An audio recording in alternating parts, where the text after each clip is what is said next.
Você já imaginou como seria a história de Quartz Supremacy se o Kim Soo-hyun não tivesse o sistema? As missões que o sistema deu pro Prota, cara, praticamente mudou totalmente a vida do protagonista. Literalmente assim, da água pro vinho. Se você já pensou nisso, eu não sei. Mas eu pensei e nesse vídeo aqui eu vou falar o que eu acho que aconteceria com a história se o Kim Soo-hyun não tivesse o sistema. Primeiro de tudo, que a história de Quartz Supremacy é bastante linear, o que significa que não tem muitas curvas no roteiro. É muito direto, dá pra gente imaginar um resultado bem previsível até. Não é tão difícil imaginar o que aconteceria se o Prota não tivesse o sistema de missões aqui. Bom, mas só um lembrete é que aqui a gente vai considerar que apenas o Kim Soo-hyun que não tem o sistema, tá? O que significa que o Jo-hyun aqui vai ter o sistema normalmente igual ele sempre teve na obra original. É só o Prota que não vai ter. O resto vai continuar tudo originalmente. Vamos voltar no capítulo número 1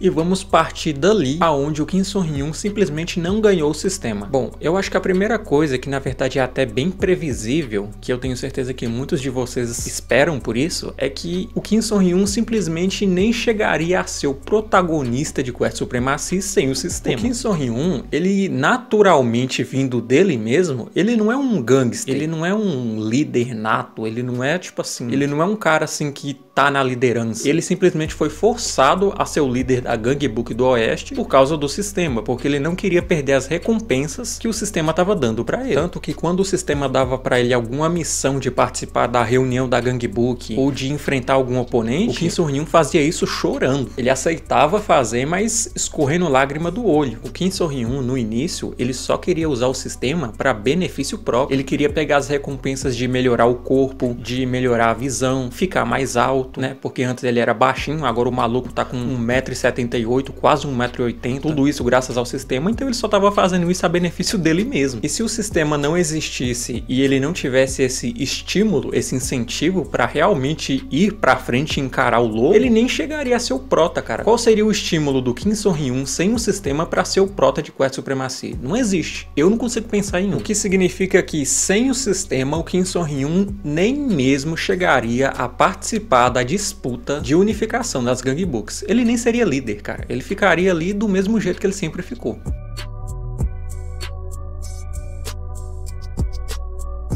Então beleza, nessa linha do tempo o Kim Soo-hyun tá fora da jogada. Então, quem seria o melhor para fazer o papel de Prota no lugar do Kim Soo-hyun? Considerando que aqui a gente vai acompanhar a história da mesma perspectiva que a gente acompanhou, ou seja, focando mais na Gangue Book do Oeste, o personagem principal, entre aspas, que poderia ocupar esse cargo de Prota, seria o próprio Go-Rajon, já que ele é o líder original do Oeste. Originalmente o Kim Soo-hyun meio que derrotou ele, derrotou entre aspas porque meio que ele teve que fazer uma baita de uma gambiarra para conseguir deitar o Go-Rajon, e mesmo assim o Go-Rajon continuou sendo muito mais forte que o Kim Soo-hyun, então ninguém melhor para ser o Prota do que ele, né? O que significa que sem o Kim Soo-hyun, o Go-Rajon continuaria no seu posto de líder do Oeste. A primeira parte da história de Quartz Supremacy é dividida entre as lutas dentro da Gangue Book do Leste, Sul e Oeste. Só depois de muito tempo que foi colocada a Gangue Book do Norte, já que ela sempre foi a mais forte. Então o Jo-hyun e a Gangue Book do Norte só veio aparecer na parte 2, entre aspas aqui. Os primeiros confrontos da história seriam entre o Go-Rajon, o Kang-suk e o Jae-han. Então nós vamos precisar determinar um vencedor entre esses três que vai unificar a primeira parte da Gangue Book, para finalmente ter o confronto com o Norte que a gente viu na obra original. Eu pensei bastante nos três líderes originais e eu cheguei a uma conclusão bem interessante. Entre esses três líderes originais, eu acho que quem realmente iria conseguir unificar essa primeira parte da Gangue Book, sem a presença do Kim Soo-hyun, é claro, né? Seria o Jae-han. Mas calma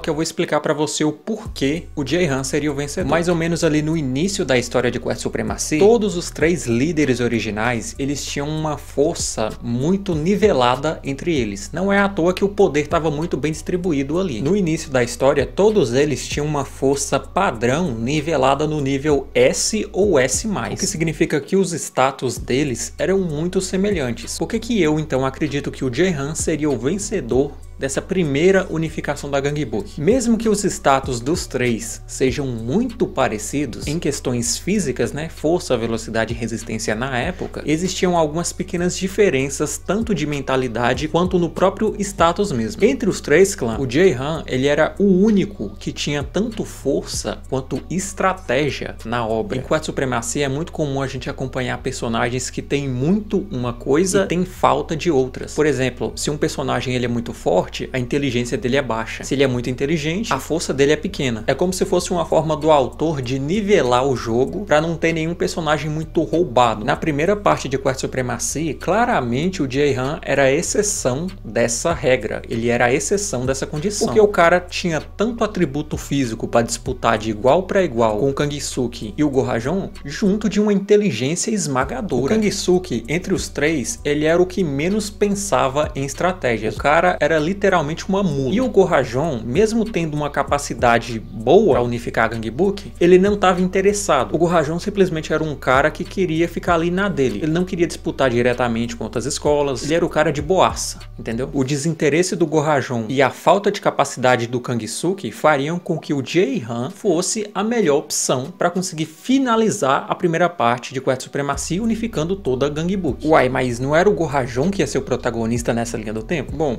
ele ia ser o protagonista, mas ele perderia.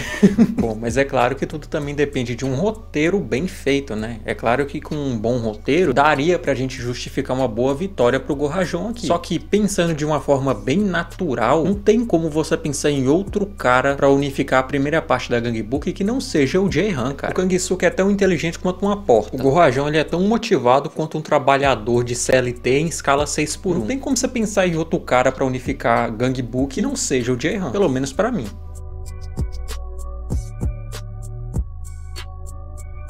Então o Jaehan é que vai ser o cara que vai vencer os outros dois líderes e vai finalmente fixar a primeira parte da Gangbook. Você sabe que a Gangbook do leste praticamente caiu por causa da traição do Ryu. Ele era um infiltrado da Gangbook do norte no leste e estava lá simplesmente para observar a situação e acabar completamente com a Gangbook quando o Joyon desce o comando. E nessa época aqui em que o Ryu passou a perna no Jaehan, cara, a força dele nessa época que se comparada com todos os outros personagens, fora os da Gangbook do Norte, é claro, ele era muito mais forte que todo mundo, cara. Só pra gente ter uma ideia, no original, precisou juntar todo mundo pra conseguir acertar um único golpe no cara.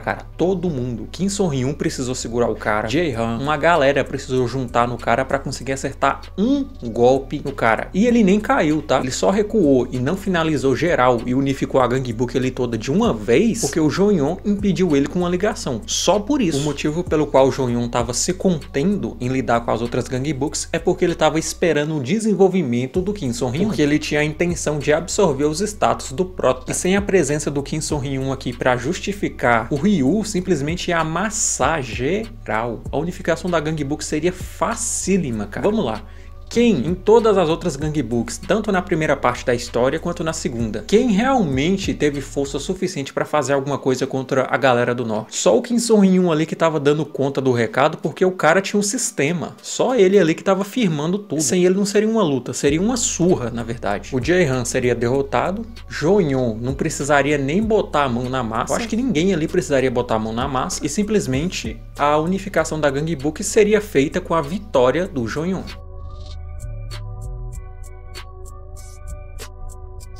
Claro que entre essa unificação da Gangbook pelo Joyon, teríamos alguns contrapontos aqui também pra gente analisar. Já que, como a gente sabe, o Daniel, ele nunca gostou do Joyon. Ele tava lá simplesmente pra proteger a Sungharu. Talvez o Daniel lute contra o Joyon nessa linha do tempo aqui. Só que mesmo que ele lute, o resultado não seria praticamente não muito diferente do que foi no original. Ele perderia facilmente. Desde o primeiro capítulo, que o Joyon era o cara mais forte de todo mundo. Nunca foi tipo assim um grande segredo. Simplesmente o cara era o mais forte de todos. Ele simplesmente era o cara que mandava na história toda. E a história só prolongou o tanto que prolongou por capricho dele, porque ele precisava do Kim Son-ryun desenvolvido para roubar o poder dele. Toda a trama de Quest Supremacy em si, cara, foi capricho do Joyon. O único que realmente poderia fazer alguma coisa nessa situação seria o Elhan, de Low Kisame, né? É claro. Já que, como a gente sabe, Gangbook originalmente era do do Elhan. Eu não acho que mesmo com a vitória do Jonyon, o Elhan fosse fazer alguma coisa, a menos que o Jonyon ameaçasse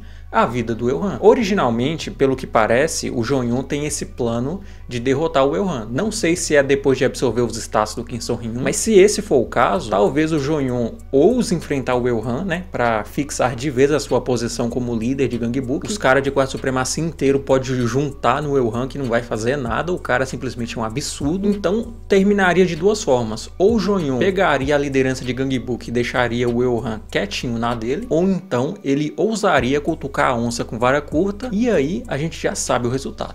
Bom, mas esse é o fim do vídeo. Se você ficou até aqui, muito obrigado e tchau, tchau.